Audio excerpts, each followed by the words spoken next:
Approchez, approchez, mesdames et messieurs. À partir d'une seule goutte de votre sang, je peux résoudre tous vos problèmes de santé.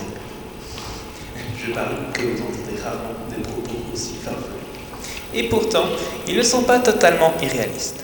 En effet, si vous prenez une goutte de sang d'un individu et que vous la laissez s'évaporer, eh bien la structure de la tâche que vous obtenez dépend de l'état de santé de cet individu. Par exemple, les 3 taches ici au-dessus ont été obtenues à partir du sang de femmes qui viennent d'accoucher. Dans le premier cas, tout s'est très bien passé. Dans le second, l'accouchement était un peu prématuré. Pour le troisième, il s'agissait en fait d'une fausse couche. Or, un seul regard suffit pour constater que ces 3 taches présentent des différences significatives. Et ce ne sont pas les seuls cas qu'on peut distinguer. Par exemple, les patients atteints d'un cancer du poumon ou de la poitrine produisent aussi des taches caractéristiques. Alors, pourquoi, pour dépister de tels cancers, ne regardons-nous pas simplement les taches que fait notre sang ? Eh bien, le problème vient du fait qu'à l'heure actuelle, personne n'est réellement capable de relier les structures que l'on observe avec les composants du sang ou les interactions entre ceux-ci.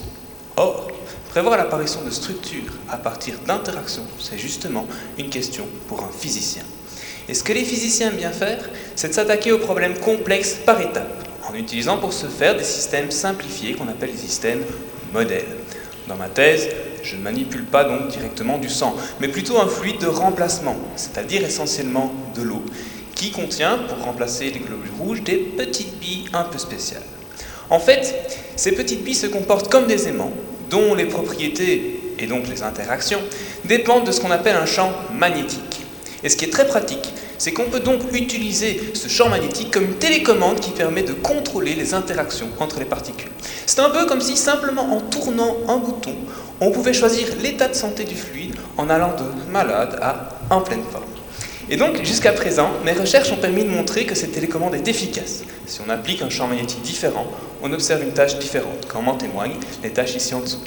Mais le véritable avantage de mon système modèle, c'est que les interactions magnétiques entre les particules peuvent être modélisées mathématiquement de façon très précise. Et donc, ce à quoi je travaille actuellement, c'est de décrire le plus précisément possible comment les différentes structures apparaissent à partir des interactions pour chacun des cas sélectionnés avec la télécommande. Ainsi, lorsque j'aurai terminé mon travail, nous aurons fait un premier pas pour que, dans un jour futur, lorsque nous irons chez notre médecin, il suffira de déposer une petite tache de sang sur une plaque, et lui, rien qu'en la regardant, il pourra nous dire « je vois ce que vous avez. Ça tombe bien, j'ai justement une toute nouvelle cure à vous proposer. Je vais vous l'expliquer, vous allez voir, ça prendra exactement 180 secondes. » Voilà.